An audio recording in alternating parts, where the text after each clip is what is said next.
Mientras el sábado era un día de silencio, el domingo es un día de gozo. Mientras el viernes era un día de sufrimiento, ahora el domingo es un día de alzar las manos y alabar al Cristo resucitado.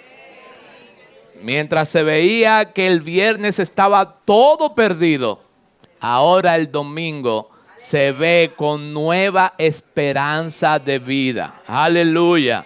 Gloria a Dios. Y así es el Evangelio. Un tiempo de sufrimiento, un tiempo de humillación, pero también un tiempo de exaltación. Amén. Gloria a Dios. Qué bueno que estamos aquí y estamos hablando de estas cosas, del Evangelio de Cristo Jesús. ¿Por qué? Porque el Evangelio tiene poder para salvar. Vamos a ir a la palabra del Señor en Mateo 28 y vamos a hablar sobre la resurrección de Cristo. Cuando nosotros estudiamos en los institutos bíblicos, nos dicen que lo más difícil es ver el Evangelio en el Evangelio. A veces es más fácil verlo en el sacrificio de Isaac. ¿Se acuerdan? El miércoles, por ejemplo, o el domingo pasado cuando veíamos la vida de Abraham. A veces es más fácil ver la justificación por la fe a través de la historia de Abraham. Ver a Cristo a través de Isaac.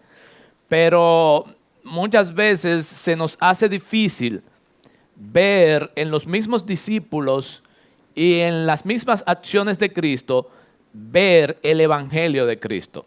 Así es que ténganme paciencia en el día de hoy, porque lo que vamos a hacer es ver el Evangelio desde el Evangelio. Lo que queremos ver hoy es a Cristo muerto y resucitado y ver la acción que eso tiene, la transformación que eso puede tener, la fe que nosotros le podemos tener, el cambio que eso puede producir y lo que eso también produce al día de hoy o puede producir en el cambio de todas las personas que crean en Él. Esto para mí es un reto, aunque hablar de la resurrección, ya hay muchas cosas dichas, hay canciones dichas, hay canciones cantadas, hay palabras ya leídas, y en este momento lo que vamos a hacer es poner un corazón atento a que el Señor hable a nuestras vidas. Amén. Lo vamos a hacer de la siguiente manera. Yo voy a leer sobre la resurrección en Mateo 28, pero también vamos a hacer algo. Vamos a poner un fundamento y después vamos a hablar de algunos testimonios y algunas acciones que ocurrieron después de la resurrección. Ahí mismo, en la resurrección y después de la resurrección. Así es que esto es lo que vamos a ver. Y vamos a ver el Evangelio actuando en esas vidas de esas personas. También vamos a sacar de esas acciones, vamos a sacar algunos principios que pueden servirnos a nosotros en el día de hoy. Vamos a ir al libro de Mateo capítulo 28 y desde el verso 5 voy a leer hasta el 10 y después saltaré al 18. La palabra del Señor se lee así en el nombre del Padre, del Hijo y del Espíritu Santo. Dice, hablando el ángel dijo a las mujeres, y una pregunta, ¿dónde estaban las mujeres en ese momento? Estaban frente a la tumba vacía. Frente a la tumba vacía. Hablando el ángel dijo a las mujeres, ustedes no teman, porque yo sé que buscan a Jesús, el que fue crucificado. No está aquí, porque ha resucitado. tal como él lo dijo. Vengan, vean el lugar donde estaba puesto. Vayan pronto y digan a sus discípulos que Él ha resucitado de entre los muertos. Y Él va delante de ustedes a Galilea. Allí lo verán. Miren, se los he dicho. Y ellas, alejándose a toda prisa del sepulcro, con temor y gran gozo, corrieron a dar la noticia a los discípulos. De repente Jesús les salió al encuentro diciendo, saludos. Y ellas, acercándose, abrazaron sus pies y lo adoraron. Entonces Jesús les dijo otra vez, no teman, vayan, avisen a mis hermanos que vayan a Galilea y allí me verán. Después que los reunió a todos, digo yo, saltamos al versículo 18 y les dice Jesús a ellos, todos juntos en Galilea, dice, toda autoridad me ha sido dada en el cielo y en la tierra. Vayan pues y hagan discípulos de todas las naciones, bautizándolos en el nombre del Padre, del Hijo y del Espíritu Santo, enseñándoles a guardar todo lo que les he mandado. Y recuerden, yo estoy con ustedes todos los días hasta el fin del mundo. Qué gloriosa promesa. Gracias, Señor, porque estás con nosotros. Gracias, Señor, porque podemos glorificar tu nombre en este día. Ver tu glorioso evangelio, tu glorioso mensaje de muerte, de resurrección y de esperanza, de vida eterna para todos nosotros. Danos, Señor, la exactitud para dar tu palabra y que los corazones que están aquí, Señor, puedan salir entusiasmados a seguirte. Que para unos sea tiempo de hacer fundamentos en el evangelio. Para otros sea el avivar sus vidas con respecto al evangelio. Con respecto a otros, tal vez, Señor, es para tomar el evangelio como una misión en este lugar. Ayúdanos, Señor, a lograr estos puntos en el dulce nombre de Jesús. Amén. Amén. Desde la muerte y la resurrección de Cristo Jesús, o sea, desde antes de la Semana Santa hasta después de la Semana Santa, o desde antes de la Pascua y después de la Pascua, la vida de los discípulos fue diferente. O sea, el evangelio lo cambia todo. El que conoce el evangelio de Cristo Jesús, el que cree en el evangelio de Cristo Jesús, es transformado por el evangelio de Cristo Jesús y no puede quedarse callado, sino que es como una misión para él. Se convierte en una misión. De una vez tú te pones a decirle a los demás que Cristo ha muerto, ha resucitado a favor de tu vida, para el perdón de tus pecados, y tú puedes alcanzar esa salvación si pones tu fe en la gracia de Cristo Jesús. Así es. El que absorbe, el que conoce, el que cree y el que es transformado, amados, tiene una vida con una misión. Y esa misión es vivir el evangelio y dar el evangelio. Y se le hace fácil, no se le hace difícil. ¿Por qué? Porque vive en esto. Las Marías que cuando llegaron estaban frente a la tumba, y esa pausa la hice a propósito ahorita cuando iba a leer, se encontraron con esta situación. La tumba está vacía. Y para las personas que no creen y para nuestros jóvenes que tal vez aún dudan de Cristo Jesús como un Señor y como un Salvador, la pregunta grande que hay en la palabra de Dios, en la historia y para todo el mundo es: ¿qué hacer con la tumba vacía? ¿Qué hacer con la tumba vacía? ¿Qué vamos a hacer con eso? Hay que reflexionar sobre que la tumba está vacía, ya que eso indica algo. Eso indica que el cuerpo no está ahí, que Jesucristo resucitó. ¿Quién resucitó a Cristo? ¿Por qué Cristo resucitó? ¿Y por qué está vivo todavía al día de hoy? Eso nos indica que Jesús es el Señor y que todo lo que Él predicó es cierto. Y que Él es el camino al Padre. Y Él es quien proporciona nuestra salvación. El que sostiene nuestra salvación. Así es que, ¿qué hacer con una tumba vacía? Las Marías fueron y se encontraron con esta tumba vacía y fueron ahora testigos, oigan bien, testigos de la resurrección de Cristo. Y ellas no solamente fueron testigos de la resurrección de Cristo, sino que también, tan importante como ser testigos de la resurrección de Cristo, ellas fueron testigos de la muerte de Cristo. Las Marías estuvieron ahí frente a la cruz y ahora están frente a la tumba vacía. Imagínense cómo se trastornó la cabeza de esas mujeres. ¿Cómo explotó esa cabeza cuando ven a Jesús muerto en la cruz y lo lloran?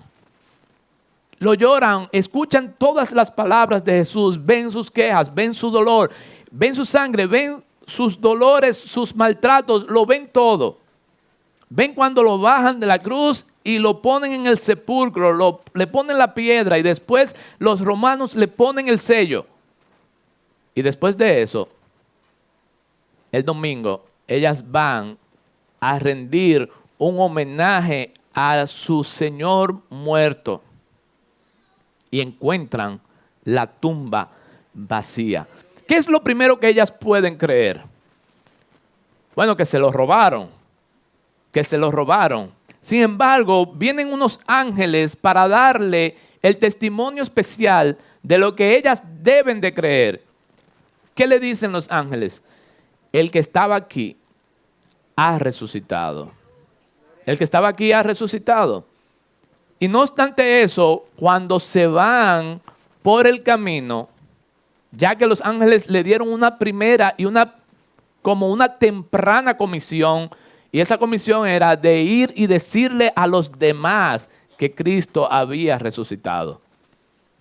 Fíjense que esto se va a repetir, esta comisión se va a repetir con los discípulos, uno tras otro, hasta llegar a nosotros. Ellas tenían la comisión temprana de decirle a los demás que Jesús había resucitado y que se iban a encontrar a Galilea. De hecho, que Él ya tenía millas avanzadas sobre esto. Y cuando ellas se regresan, se encuentran nada más y nada menos que con Cristo, muerto y resucitado. Cuando ellas se encuentran con Él, comienzan a adorarle, comienzan a alabarle y van y le dicen a los discípulos entonces que eso sucedió. Aquí no está narrado, pero en otro evangelio dice que también Juan y también Pedro salieron a ver la tumba. Ellos no fueron a Galilea directamente, ellos fueron primero al sepulcro. Y cuando fueron al sepulcro, entonces no encontraron a nadie allí. La idea es que salieran hacia Jerusalén, hacia Galilea, y ellos se encontraran con Jesús en este lugar. Pero algo que ellos tenían como una comisión temprana, tanto Juan como Pedro, ¿saben qué era? Llevar a los demás discípulos hasta allí. Llevar a los demás discípulos hasta allí. ¿Para qué? Para que todos juntos vieran al Cristo muerto y resucitado. Y así fue cuando Jesús se le aparece a ellos en ese lugar. Ahora, yo quiero que nosotros pensemos en lo siguiente. Un discípulo que conocía a Jesús y que duró 3 años y medio con Jesús y que vio todas las maravillas de Jesús y que Jesús en un momento les predicó a ellos el mismo mensaje que nosotros le predicamos a todos ustedes. ¿Cuál es el mensaje? Miren, me toca morir. Yo voy a ser entregado, pero al tercer día voy a resucitar. ¿Qué pensaban los discípulos sobre este mensaje? ¿Le hicieron caso los discípulos a ese mensaje? No le hicieron caso. Dijeron, no, eso no va a pasar. No, eso no lo vamos a permitir. No, eso no va a ser así. Vamos a esquivar este asunto. Ese sufrimiento tú no lo puedes pasar. Pero cuando sucedió, dice la palabra del Señor que una vez hiriendo al pastor, las ovejas se dispersaron. Y por eso es el testimonio, la importancia del testimonio de las Marías, porque las Marías no se fueron. Juan tampoco se fue, sino que estuvieron ahí y vieron la muerte de Jesús. Pero estaban desconsolados. Todas sus esperanzas se habían ido. Sin embargo, cuando creen en la resurrección, cuando ven a Cristo resucitado, entonces su vida se llena de esperanza. Su vida se llena de esperanza. Y es ahí donde está la importancia del Evangelio. Tú no solamente predicas a un Cristo que murió en la cruz por tus pecados, sino también predicamos a un Cristo que resucitó por nuestros pecados y que está vivo y es primicia de los que durmieron. Y esa primicia de los que durmieron quiere decir que después nosotros también resucitaremos y viviremos para siempre con Él. Y esta es la esperanza grandiosa del Evangelio. Cuando ellos están viendo a Jesús antes de morir y en el proceso de la muerte, su ánimo decayó. Cuando ven a Cristo resucitado, su ánimo crece. Antes de ellos ver a Jesús morir en el proceso, en los latigazos, en el maltrato, etcétera, etcétera, ellos estaban llenos de temor. Ellos estaban escondidos. Ellos estaban desanimados. Pero cuando vieron a Cristo resucitado, ellos estaban llenos de energía. Y lo que ellos temían, que era a la muerte, ya no le tenían temor a la muerte, porque su Dios había resucitado y había una promesa de resurrección también para ellos. Así es que nuestra esperanza a través del mensaje del Evangelio es que si nosotros creemos en Cristo Jesús, muerto y resucitado, para el perdón de nuestros pecados, nosotros tenemos esperanza y firmeza de que Cristo también a nosotros nos va a resucitar, de que nosotros vamos a tener vida eterna. Vamos a ver. ¿Qué es el Evangelio? Si nosotros debemos de creer en el Evangelio, debemos de saber qué es el Evangelio. Y hay un libro sumamente interesante de 9 marcas, y aquí lo traje, se me quedó pegado en el día de hoy, y lo recomiendo a todos ustedes. ¿Por qué? Porque este es el ABC del cristiano. El cristiano debe de conocer, lo primero que debe de conocer y saber es sobre el Evangelio. Porque el Evangelio, dice la palabra del Señor, que es poder de Dios para salvación. Yo conozco una iglesia muy interesante que son los que patrocinan este tipo de literatura. Una vez yo cogí con el pastor principal una charla y él decía que cada hermano que iba a la iglesia de ellos le preguntaba y le decía, yo quiero hacer una entrevista contigo. Y la entrevista solamente va a durar 1 minuto. 1 minuto. Y les decía, yo solamente quiero que tú me respondas qué es el Evangelio. Y es una buena pregunta para cada uno de nosotros. Si nosotros sabemos definir el Evangelio de Cristo Jesús. Si nosotros sabemos definir, si tenemos el conocimiento de lo que es el Evangelio. ¿Saben por qué? Porque el conocimiento es lo primero que debe de tener un creyente a la hora de inicializarse en este camino de fe, en el cristianismo, el conocimiento del Evangelio. Lo que hayan vivido, lo que hayan visto en Semana Santa, las películas que hay, los que hayan ido a los cultos de Semana Santa, los que hayan absorbido los mensajes, los cortos, los reels, todas esas cosas, ya debe de conocer lo básico del Evangelio. ¿Qué es lo básico del Evangelio? Bueno, que Cristo murió y resucitó para el perdón de nuestros pecados. Y eso se puede explicar en un minuto. Es un conocimiento que tú debes de tener como si fuera una noticia que ocurrió. Bueno, que Apolo 11 llegó a la luna, que las Torres Gemelas cayeron el 11 de noviembre, de septiembre. Ven, ustedes tienen buenas noticias en sus mentes, ¿verdad? Bueno, esta es una noticia de algo que ocurrió, que usted debe de conocer. Pero más que conocer, tiene que creer que esto fue así. Entonces nosotros debemos de conocer el mensaje del Evangelio y creer en el mensaje del Evangelio. ¿Qué más es el Evangelio? ¿Cómo otras personas lo han podido definir? Traje algunas definiciones, una sacada de este mismo libro, cuyo autor es Greg. Dice: el Evangelio en sí mismo se refiere a la proclamación de que Jesús murió y de que Jesús resucitó. Y ese Jesús que murió y resucitó es el Mesías, es el único Señor del mundo. Esto es lo que se evidencia. Cuando están las mujeres ahí frente a la tumba vacía, lo que está diciendo esa tumba vacía es que ahí no estaba cualquier persona. Ahí estaba el Hijo de Dios. Por esto resucitó. ¿Qué más podemos decir que es el Evangelio? El Evangelio es la proclamación de Jesús. Y yo creo que ya eso lo hemos visto. Pero ¿cómo es? Él se proclama, o nosotros proclamamos el Evangelio de Jesús en dos sentidos. Número uno es en la llegada del reino.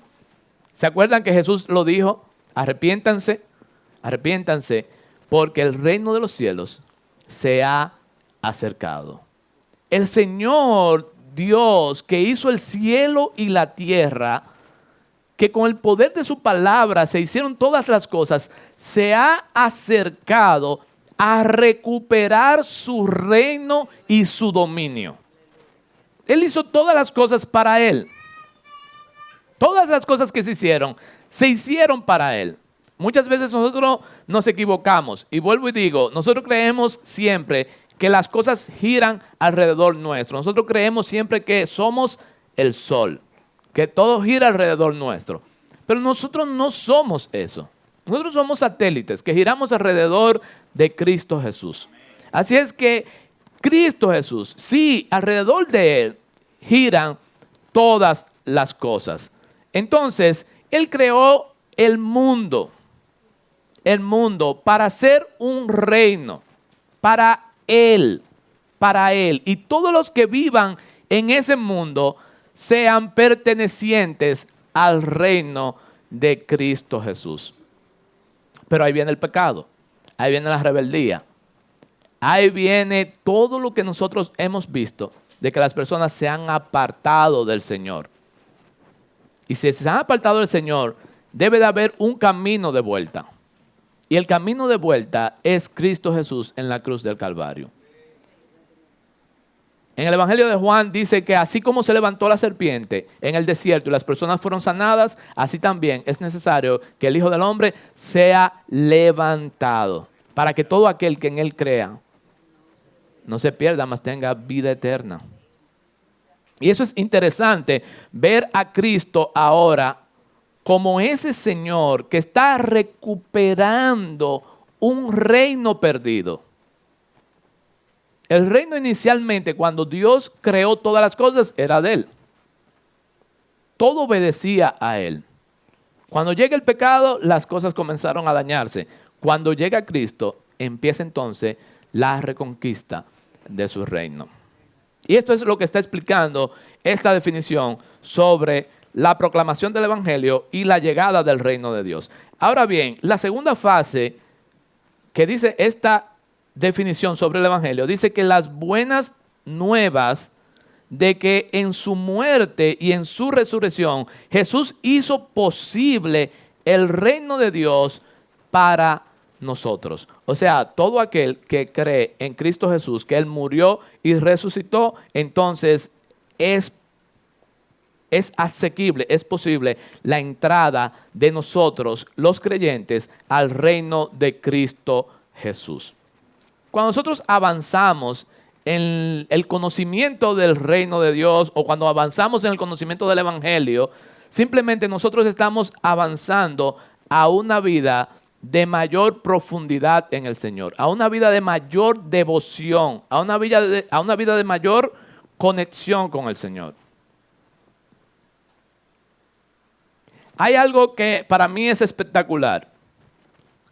Si yo me paso una Semana Santa conociendo del Evangelio en todos sus aspectos y hablando del Evangelio en todos sus aspectos y viendo los días de lo que ocurrió en cada uno de ellos, no es lo mismo que yo me pase una Semana Santa festejando porque tengo días libres. ¿Verdad que no es lo mismo? Nunca va a ser lo mismo. O sea, tu vida espiritual, tu conexión espiritual no será igual. No será igual. ¿Por qué? Porque el Evangelio lo que va a hacer es llevarte a una intimidad con el Señor. El Evangelio lo que va a hacer es que tú profundices más en la vida del reino de Cristo Jesús.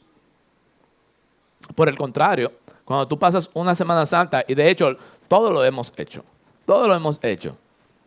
Hemos pasado Semanas Santas de fiestas, Semana Santa de buscar, maquinar cosas para hacer y producir pecado en nuestras vidas, para deleitar nuestras vidas. Y una Semana Santa totalmente diferente, una Semana Santa que te lleve a la reflexión, una Semana Santa que te lleve a buscar del Señor. Tú vas a tener un yo totalmente diferente en las dos situaciones. ¿Por qué? Porque el Evangelio se define también como poder de Dios para salvar. Poder de Dios. Él te mantiene a salvo mientras tú estés buscando de Él en su refugio, en su conocimiento, en el desarrollo del Evangelio, en su conexión con Él, en su relación con Él. Hay dos versículos de la palabra del Señor que a mí me gustaría que usted viera conmigo. Romanos 1:16, Primera de Corintios 1:18. Y veamos la conexión que hay entre estos dos versículos. Estos dos versículos tienen que ver con la definición del Evangelio. Vamos a quedarnos con esta de Romanos 1:18, que está más cerca. Vamos a ver, el 16, desde el 16 en adelante dice, porque no me avergüenzo del Evangelio, ¿por qué? Porque es poder de Dios para salvación a todo aquel que cree. Y después declara para ese tiempo, en su contexto cuando se escribió, dice, para el judío primeramente, para el griego, porque en el Evangelio la justicia de Dios se revela por fe y para fe, como está escrito, mas el justo por la fe vivirá. Y en el 18 dice, porque la ira de Dios se revela desde el cielo contra toda impiedad, contra toda injusticia de los hombres que con injusticia restringen la verdad. Vamos a ver qué dice esto y estamos definiendo, si usted se acuerda, estamos definiendo qué es el Evangelio. ¿Qué es el Evangelio? Si usted puede resumirlo según este texto, ¿qué es el Evangelio? Es poder de Dios para salvar. ¿Dónde está el poder de Dios? ¿Dónde está el poder de Dios? ¿Cuándo usted ha visto algo poderoso? ¿Cuándo usted ha experimentado algo poderoso?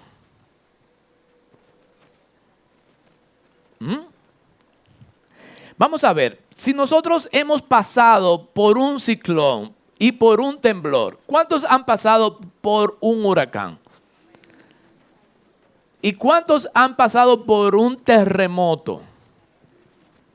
¿Cuántos han tenido la oportunidad de estudiar el sol? Cómo el sol se está quemando, cómo hay una combustión en el sol que fácilmente que no se apaga por miles y miles de años. ¿Cuántos han visto estrellas fugaces pasar? Uf. Esas son cosas poderosas, ¿sí o no? Y en la Biblia debería de estar registrado. Wow, el Señor hizo poderosamente un ciclón, un huracán para limpiar los mares. ¿Está registrado eso en la palabra de Dios? No está registrado, ¿verdad que no? Está registrado todo esto de las estrellas, el fuego y que no se apaga y que dura mucho y que la combustión y que eso es sumamente poderoso. No. Ahora, ¿qué sí está registrado? Que es poder de Dios. ¿Qué sí está registrado en la palabra de Dios? En estos dos versos, en 1 Corintios y también está registrado en Romanos. Está registrado en la palabra de Dios que el Evangelio es poder de Dios y un poder tan grande que puede transformar el corazón de una vida, que puede libertar a una persona que está esclava desde su nacimiento hasta que encuentra el Evangelio de Cristo Jesús. Hasta ahí está esclavo por el pecado. Sin embargo, ahora recibe libertad, recibe liberación con un poder extraordinario que se llama el Evangelio de Cristo Jesús. El Evangelio es poder de Dios para salvar. Y es un poder que proviene de Él. Es un acto directo de Dios a los corazones de las personas. El Evangelio siempre va a tener un llamado a salvación. Siempre va a tener un llamado a salvación. ¿Por qué? Porque esto es como la historia de cómo las personas pueden reconectarse con Dios y liberarse de sus pecados. Y por eso es que hoy por hoy, cuando nosotros comprendemos lo que ocurrió en esta semana, lo que está pasando en nuestras vidas es una liberación del pecado, de la atadura del pecado, y nosotros acercarnos más al Señor. Una de las definiciones que encontré, al final encontré esta declaración, decía: el Evangelio declara que el hombre ni se creó ni se salva solo. Y es lo que nosotros estamos viendo a raíz de lo que hemos dicho del Evangelio. A veces el Evangelio nosotros podemos verlo desde el inicio de la creación o lo podemos ver en su epicentro, que es la muerte y la resurrección de Jesucristo. Pero ambas cosas no están desligadas. Cuando nosotros creemos, por ejemplo, que el hombre vino a través de una casualidad, entonces nosotros creemos que no hay un Dios creador. Ahora, no es lo mismo creer en la casualidad, y yo le he dicho aquí muchas veces, yo he agarrado los legos de mis hijas y lo he tirado al suelo. Y en ninguna de las ocasiones se ha creado nada interesante. En ninguna ha habido ninguna casualidad de que se levantó y, ay, mira, se creó un animal. Ah, mira, se creó una torre. Ah, mira, se creó un hombre. No, no se creó nada, no se ha creado nada. Ahora, no es lo mismo cuando nosotros creemos en las causas, la causalidad. Ahí sí, la causa inicial de la creación es la palabra misma de Cristo Jesús. Todas las cosas la hizo Dios. ¿Y por qué nosotros traemos el Evangelio desde el inicio? Nosotros a veces traemos el Evangelio desde el inicio para que nosotros sepamos que todo se debe a Dios, que nosotros deberíamos de tener siempre una adoración a Dios, que nosotros deberíamos de tenerlo siempre como Señor y como Salvador. Pero muchas veces nosotros creemos, y vuelvo y repito, que todo gira alrededor nuestro. Cuando nosotros creemos que Dios es el Señor, el creador de todas las cosas, nosotros rendimos homenaje a Él y no a las cosas creadas. ¿Por qué las personas tienen ídolos? Porque las personas idolatran las cosas creadas. Así es que se apartan del Dios vivo y verdadero. Cuando nosotros creemos que las cosas creadas en este mundo pueden darnos salvación, como creían nuestros antepasados, creían que el maíz, creían que la yuca, creían que el sol, creían que la lluvia, todas esas cosas eran dioses que había que adorarle, sin saber que hay un Dios que es el creador de todas esas cosas. Y a ese Dios es que nosotros le adoramos y le debemos de adorar. Por eso es que la segunda parte del texto que leímos en Romanos empieza diciendo en el 18 que la ira de Dios se revela desde el cielo contra la impiedad del hombre. Porque lo que se conoce acerca de Dios es evidente dentro de ellos, pues Dios se lo hizo evidente. Y el versículo 20 dice, porque desde la creación del mundo, sus atributos invisibles, el eterno poder y la divinidad se han visto con toda claridad, siendo entendidos por medio de lo creado, de manera que ellos no tienen excusas. El 21 dice, pues aunque conocían a Dios, no lo honraron como a Dios. Y este es el punto donde nosotros podemos demostrar a las personas, y si hay alguien aquí que no adora al Señor, no honra a Dios como el Señor y el Salvador, como ese Rey de Reyes que nosotros estamos proclamando, aquí en este momento, en este punto, nosotros vemos que la palabra de Dios lo descalifica para estar en el reino de Cristo. ¿Por qué? Porque su pecado no es que él no bebe, no fuma, no roba. No. Ese no es su pecado por el cual el Señor lo está juzgando. Es porque aunque conocían a Dios, no lo honraron como a Dios. O sea, las personas que no honran a Dios como lo que Él es, están fuera del reino de Dios. Entonces esa es la consecuencia.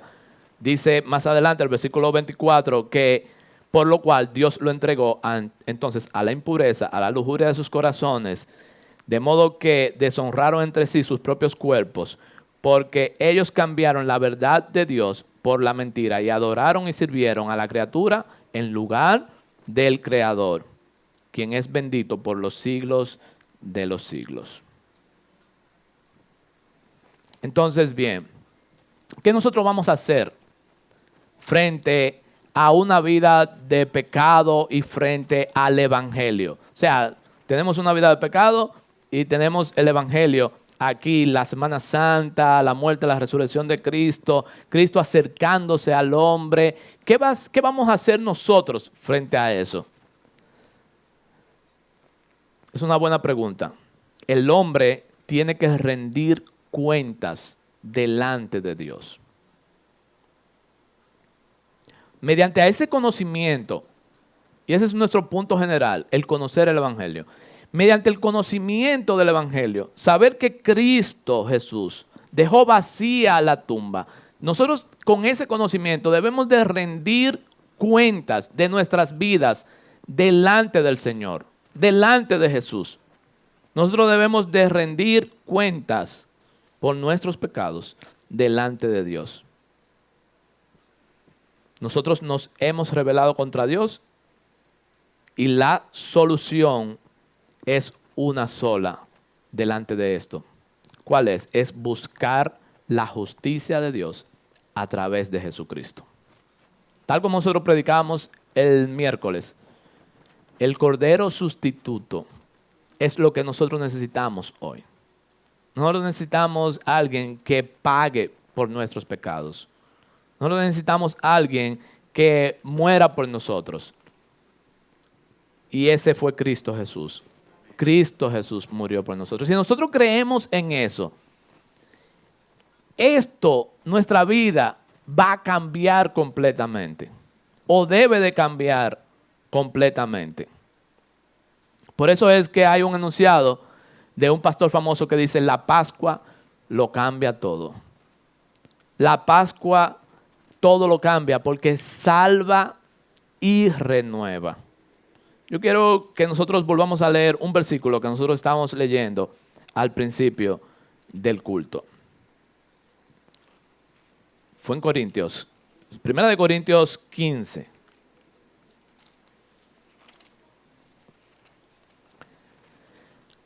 En el 1 dice: ahora les hago saber, hermanos míos, que el evangelio que les prediqué, en el cual ustedes también recibieron, en el cual ustedes también están firmes. O sea, ¿qué le está diciendo Pablo a ellos? Ustedes se inicializan por el evangelio. Ustedes caminan por el evangelio. Y ustedes se mantienen firmes por el evangelio.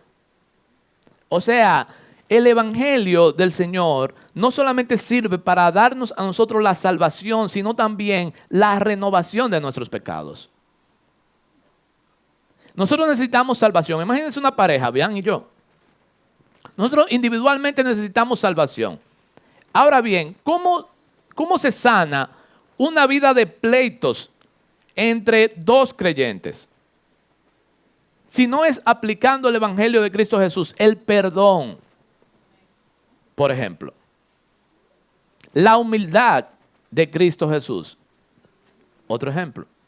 Entonces, cuando nosotros vemos el evangelio, nosotros adquirimos eso una vez más y lo aplicamos a nuestras vidas. O sea que no solamente esto funciona para nosotros salvarnos, sino también para mantenernos alejados del pecado. El evangelio en abundancia en nuestras vidas, como dice Pablo en Efesios y también en Colosenses, que le dice: canten el evangelio, ministren el evangelio, llenen el evangelio, llenen a las personas del evangelio para que salgan llenos de Cristo. Porque nosotros necesitamos estar siempre llenos de Cristo para poder cambiar, para poder ser transformados, no solamente para salvación, sino también para la renovación y fortaleza de nuestra vida espiritual. Por eso es que no solamente nosotros debemos de tener el conocimiento, sino que también nosotros tenemos que tener la transformación de nuestras vidas constantemente a través del evangelio. Y se me están acabando ya los fundamentos. Voy a pasar a las historias, pero antes déjeme leer este último párrafo. Dice: en Semana Santa, cada vez que tomamos la comunión, tenemos una oportunidad, no solamente de conocer el evangelio, sino también de ser renovados por el evangelio en la fe y en la esperanza. En la fe en el evangelio para creer que es poderoso para salvar, número 1. Y número 2, en la esperanza, sabiendo que Cristo un día pronto volverá para concluir lo que empezó, el reino de Cristo aquí en la tierra. Muy bien. Bueno, después de haber visto este tiempo de fundamentos, de conocimiento y de transformación, y un poco también de enrolarnos en la misión de darlo a los demás, vamos a tomar la vida de los discípulos una vez más, para nosotros ver qué ocurrió con ellos, principalmente en la historia de Pedro. Vamos a ver la historia de Pedro. Pedro necesitaba una transformación por el evangelio justo después que Cristo resucitó. Viendo ya concluida la obra de salvación, todavía Pedro necesitaba renovación. ¿Por qué? ¿Se acuerdan que antes de la muerte de Jesús, qué hizo Pedro? Negó al Señor. Y el Señor se lo había dicho, mira Pedro, yo estoy orando por ti, tú me vas a negar, y antes de que el gallo cante, o sea, antes de que ya sea la mañana, tú me vas a haber negado 3 veces, 3 veces. Y así somos nosotros. Conocemos, pero también con nuestros actos le negamos. Por eso es la importancia del Evangelio. La importancia del Evangelio es que nosotros conocemos el Evangelio y nosotros negamos a Cristo con nuestra vida de pecado. Entonces eso no es posible. No es posible. Entonces tú no necesitas solamente conocer, sino tú necesitas ser transformado por el Evangelio. Y eso es el paso que nosotros vamos a ver de Pedro. ¿Ustedes se acuerdan cuando Pablo también estaba escribiendo sobre que el cristiano debe de andar con toda la armadura del Señor? ¿Qué está diciendo Pablo a las personas? A estas personas en Efesios, ahí, el capítulo 6. Bueno, que la iglesia es como un soldado, muy bien, ya eso lo hemos visto anteriormente. Pero también le está diciendo que el cristiano debe de andar con la armadura puesta constantemente, o sea, con el Evangelio de Cristo Jesús, guiando sus pasos, guiando sus vidas. Y es hacia allá donde Cristo Jesús quiere llevar a Pedro, porque ellos tenían esa cuenta pendiente desde antes de él morir y resucitar. Y Cristo no se olvidó de eso. Al revés, él necesitaba tener a un Pedro transformado por el Evangelio. Y si usted queda con una duda sobre la armadura, me gusta mucho esta imagen también. Si usted queda con alguna duda, yo he visto, hay una obra muy bonita que es El Progreso del Peregrino, donde el peregrino cuando se convierte, se le da una armadura, se le da una armadura. Y ya su vida, de ahí en adelante, es como una batalla. Entonces, en el Evangelio es así. Nosotros cuando nos convertimos a Cristo Jesús, nuestra vida, nuestro caminar, para que no tenga tantas bajas, sino que tú te mantengas en alta, buscando al Señor, o sea, yendo de mejor en mejor, de poder en poder, de gloria en gloria, bueno, tú necesitas el Evangelio. Necesitas el Evangelio, necesitas la armadura del Señor. Y vamos a ver si estos textos o estas palabras les suenan familiares. La salvación, la justicia, la fe, la verdad, la palabra y el Evangelio de la paz. Son elementos que definen el Evangelio. Y ahí, entre lo que Pablo le dice a los de Efesios, ahí está la armadura. El yelmo, la coraza, el escudo, el cinturón, la espada y el calzado. O sea, el Evangelio es lo que nosotros necesitamos. El Evangelio de Cristo Jesús es lo que nosotros necesitamos para nuestro andar diario. ¿Qué necesitaba Pedro? Bueno, Pedro conoció el Evangelio por 3 años y medio. Es lo que dicen los estudiosos. Que Jesús tuvo 3 Pascuas. Y eso quiere decir 3 años. Entonces, alrededor de 3 años y medio, Jesús tuvo a ese discípulo y le dijo, mira, tú vas a ser una roca. Tú vas a ser fuerte. Tú vas a ser fundamental en este asunto. Sin embargo, Pedro, su nombre incluso, significaba arena, significaba piedra pequeña. Y Dios le dijo que él iba a ser una roca. Entonces Jesús tenía que hacer un gran trabajo en Pedro. E incluso se vio cuando llegó el momento de decir, sí, yo ando con él. Sí, yo caminé con él. Sí, yo hablo así porque yo soy seguidor de él. Bueno, en esas 3 ocasiones, él dijo, no, yo no lo conozco. Yo no lo conozco. Y entonces le negó varias veces. Ustedes saben la historia. Pero el mismo Pedro que nosotros conocemos antes de Jesús y después de Jesús, ustedes verán que hay una gran diferencia y cómo el Evangelio cambió su vida. Así es que vamos a ver cómo Él es transformado por el Señor.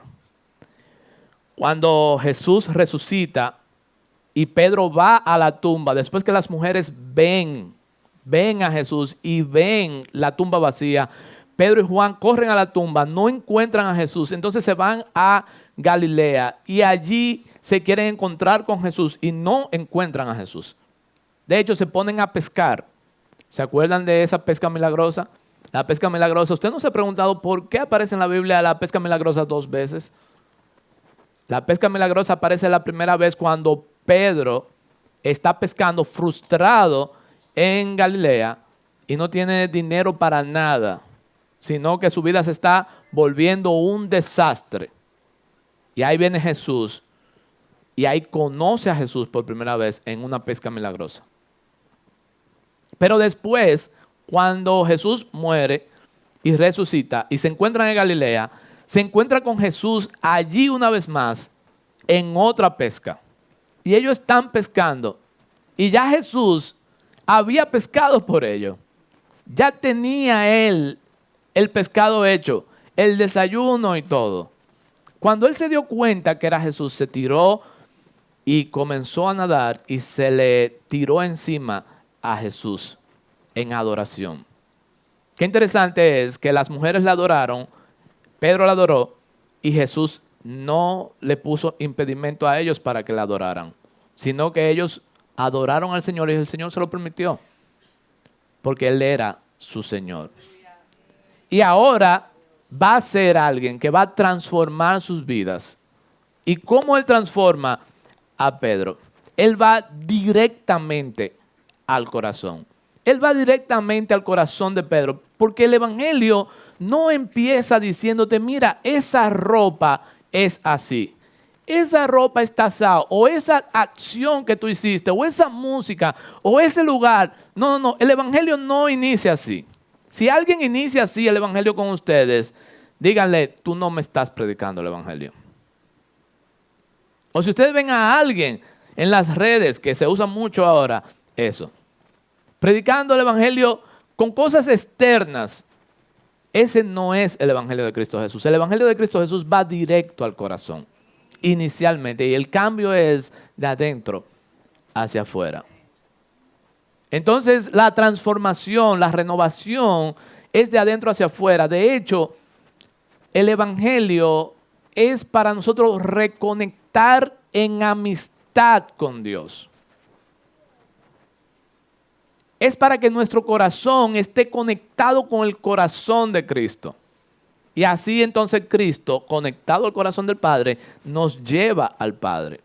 Y ese es el Evangelio. Ese es el Evangelio. Una amistad, una relación con Dios. Y la relación de Pedro se había lastimado con Jesús porque Jesús lo vio y estaba en el mismo lugar y estaba él negando a Jesús como su amigo, negándolo como su Señor, negándolo como su Salvador. Asimismo, como cuando nosotros pecamos, es tal cual. O sea que lo que va a pasar ahora en esta narrativa nos interesa a todos. Nosotros necesitamos esa reconexión con el Señor. Y no hay otra forma de reconectarnos con el Señor que no estar expuesto cara a cara con el Señor a través del mensaje del Evangelio. De hecho, la palabra del Señor dice que nosotros nos vemos con Él como un espejo. Ustedes ven cuando alguien se ve con un espejo. Cuando yo me veo en el espejo, yo veo mi cara, yo veo todo y veo mis errores incluso. Entonces así también cuando nosotros nos vemos en la palabra de Dios, nosotros frente a la palabra de Dios, nosotros nos vemos así como un espejo. Nos estamos mirando, nos vemos los errores que tenemos, pero también podemos ver, ¿saben a quién? A Cristo Jesús. Y ese reflejo de ver a Cristo Jesús es lo que nos lleva a nosotros de ir de gloria en gloria. ¿Qué le dijo Jesús a Pedro? Él le dijo, me amas. Me amas. Pedro, ¿me amas? Y es mi tercera parte de las cosas que estoy enseñando en el día de hoy. ¿Cómo nosotros podemos ser transformados, renovados por el Evangelio? Ahí en Juan 21, 15, cuando ellos terminaron de desayunar, dice Jesús a Pedro, Simón, hijo de Juan, ¿me amas más que estos? Una buena pregunta. Una buena pregunta. El que me negó, el que salió corriendo,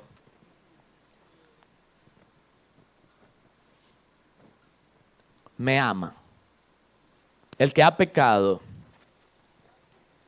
el que me ha traicionado, me ama.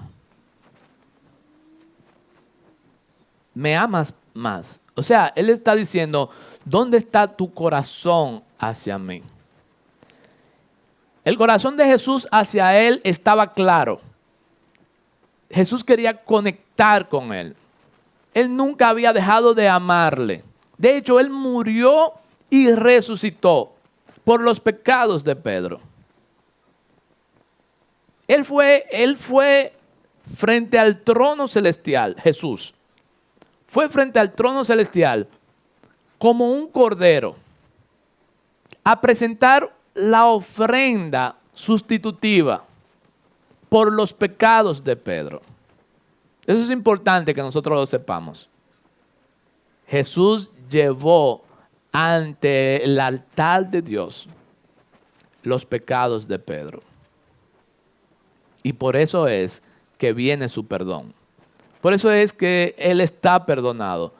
Porque Jesús llevó los pecados de Él y la ira de Dios fue satisfecha en ese momento. Sin embargo, Él necesitaba esta renovación y Él responde, sí, Señor, tú sabes que te quiero. En el 16 Jesús volvió a preguntarle, Simón, hijo de Juan, ¿me amas? Y Pedro le contestó, sí, Señor, tú sabes que te quiero. Y Él le dijo, entonces cuida de mis seguidores, pues son como ovejas.